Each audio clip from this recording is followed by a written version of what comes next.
মণ্ডল এবং আমার সঙ্গে আছে আমারই কিছু ক্যান্ডিডেট যারা ওয়েস্ট বেঙ্গল পুলিশের প্রিপারেশন। তো আজকে ছিল আমাদের পিআরবি ডেপুটেশন, আর এই পিআরবি ডেপুটেশনে কী কী হলো তার সঠিক আপডেট আমরা নিজেরাই দিচ্ছি। তা প্রথম এই বিষয়ে বলছে আমাদের শ্যামদা। আমাদেরকে বলেছে, আমরা প্রথম জানতে চেয়েছিলাম যে আমাদের এক্সামগুলো কবে হবে। ওখান থেকে জানানো হয়েছে যে ওবিসি ম্যাটার যতদিন না মিটছে একটাও এক্সাম হবে না, একটাও রেজাল্ট পাবলিশ হবে না। যেই ওবিসি ম্যাটার মিটে যাবে ওরা সঙ্গে সঙ্গে 1 মাসের মধ্যেও ওরা সব কন্ট্যাক্ট করে নেবে। আর আমরা এটাও জিজ্ঞাসা করেছিলাম যে 29 তারিখ যে পরীক্ষার ডেটটা ভাইরাল হয়েছিল সেটা কি ঠিক? ওরা বলেছিল যে 29 তারিখে আমরা একটা টেন্টেটিভ ঠিক করেছিলাম, কিন্তু বিভিন্ন কারণে এই যে ওবিসির যে রায়টা আসলো যে কারণে আমরা পরীক্ষা নিতে পারছি না। কিন্তু ওবিসির রায় যখনই সুপ্রিম কোর্ট কিছু দিয়ে দেবে তখনই ওরা পরীক্ষা নিয়ে নেবে। এবার আমরা বলেছিলাম যে পিএসসি নিচ্ছে, তাহলে পিআরবি কেন পারবে না? এবার তারা বলে যে পিএসসি তাদের নিজস্ব কোনো পদ্ধতিতে করছে, যদি কোর্টে কোনো কেস হয় সেই চাকরি বাতিল হতে পারে, এরকম কিছু ব্যাপার। তারা কিছু বলবো এবার আসি আমি মেন যেটা চারিদিকে ইউটিউবে লড়ছে যে পরীক্ষা কোশ্চেন স্টার্ট হওয়ার আগে কোশ্চেন পেপার ফাঁস হয়ে যাবে, সেই ব্যাপারটা নিয়ে আমি চেয়ারম্যান সাহেবকে বলেছিলাম যে স্যার পরীক্ষা শুরু হওয়ার আগে অনেক দালাল টাকা তুলছে, এদিক ওদিক থেকে কোশ্চেন দেবে বলছে পরীক্ষা 2-3 দিন আগে।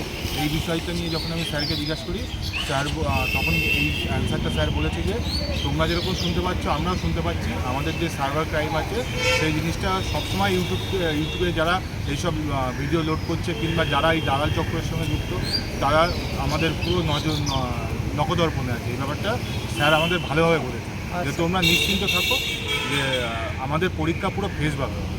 আমরা এটাও বলেছিলাম যে কিছু কিছু দালাল বলছে পরীক্ষার 3 দিন আগে কোশ্চেন দিয়ে দেবে, তো সেই বিষয়ে তিনি বলছে পরীক্ষা অনেকে অনেক রকম কথা বলে, কিন্তু এইবার আমরা সম্পূর্ণ প্রস্তুত। যেভাবে পিআরবি বিগত দিনে পরীক্ষা নিয়ে এসছে এবারও তারা এতটাই প্রস্তুত থাকবে যে কোনো রকম প্রশ্ন ফাঁসের কোনো গল্পই হবে না, আমাদের পুরো অ্যাসুরেন্স করেছে তারা। আমি একটা জিনিস স্যারকে বলেছিলাম, স্যার যেরকম এসএসসি যেরকম পরীক্ষা শুরু হওয়ার আগে একটা ক্যালেন্ডার প্রকাশ করে এরকম যদি পিআরবি করতে পারে। এই কোশ্চেনের অ্যান্সার স্যার তখন বলেছিল, এই সন্দীপ বলছে কি তারা বলেছিল এসএসসি করে এসএসসিদের মতো, আমরা সেটা পারবো না, যে ডিপার্টমেন্ট সেটা পুরো আলাদা, আমাদের পিআরবির মতো চলবে। এবার গভর্নমেন্টের রায় যতদিন না আসছে ততদিন কোনো পরীক্ষা হবে না। আর এই যে রিক্রুটমেন্ট সামনে, ওরা বলছে ডব্লিউবিটাকে দালালরা বেশি পাখির চোখ করছে। তা এমনভাবে তারা পুরো ইউটিউব সেল, যে সাইবার ক্রাইমের মতো একটা ডিপার্টমেন্ট তারা পিআরবিতে বসিয়েছে, তারা পুরো তদন্ত করছে কোন ইউটিউব চ্যানেল কী করছে, কোন টেলিগ্রামের পয়সা চাচ্ছে, A to Z ইনফরমেশন তাদের কাছে আছে। এবং বিভিন্ন তারা গোয়েন্দা সংস্থার দ্বারা তারা এই সমস্ত ধরার কাজ শুরু করে দিতে হবে। আমরা বলেছিলাম স্যার আপনার টেন্টেটিভ ডেট বলুন, কোন মাসে পরীক্ষা হবে, এরকম কোনো এক্সাম ক্যালেন্ডার আপনারা পাবলিশ করুন। ওরা বললো আমরা যদি আগে থেকে পাবলিশ করেছি তাহলে দালাল চক্র আরও সক্রিয় হয়ে যাবে, এখন যে পরিমাণ টাকা তুলছে ওরা আরও বেশি পরিমাণ তুলবে, তার জন্য ওরা পাবলিশ করতে পারছে। ওরকম ডেট আমাদের জানায়। মোটামুটি এইটুকু আপডেটই ছিল। আর আপকামিং ভ্যাকান্সিও যা জিজ্ঞাসা করা হয়েছে, বলেছে যে ওবিসি যতদিন না মিটছে কোনো ভ্যাকান্সি আসবে না। আর এটুকু বলেই মোটামুটি আমাদের কথা শেষ করছে, আমরা বেশি ভিডিওটা বড় করতে চাই না।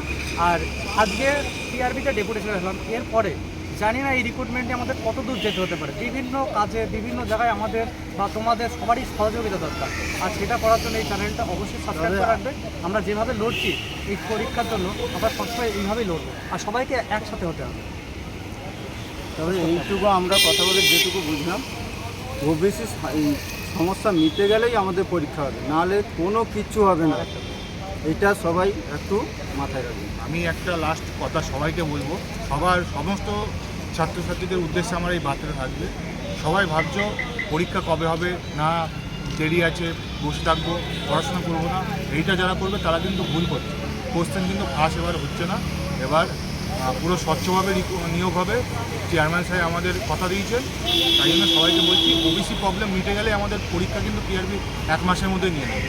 সবাইকে পড়াশোনা ফোকাসটা ভালো করে করবে। আর খুবই আরেকটা গুরুত্বপূর্ণ কথা যেটা ছিল যে আগের ডেপুটেশন আমরা জিজ্ঞাসা করেছিলাম যে আপনারা কি উপর মহলে কোনো কিছু লিখে জানিয়েছেন, তারা বলেছেন যে আমরা অলরেডি তাদের যে হোম ডিপার্টমেন্ট আছে সেখানে চিঠি করেছে, কিন্তু তার পরিপ্রেক্ষিতে তারা কোনো এখনও রেসপন্স দেয়নি। সেই রেসপন্সটাও যদি চলে আসে তবুও পিআরবি পরীক্ষা নেওয়ার জন্য প্রস্তুত। এই বলে মোটামুটি আমাদের আজকে যা বিবরণ ছিল সেটা আমরা শেষ করলাম। সবাই ভালো থেকো, সুস্থ থেকো।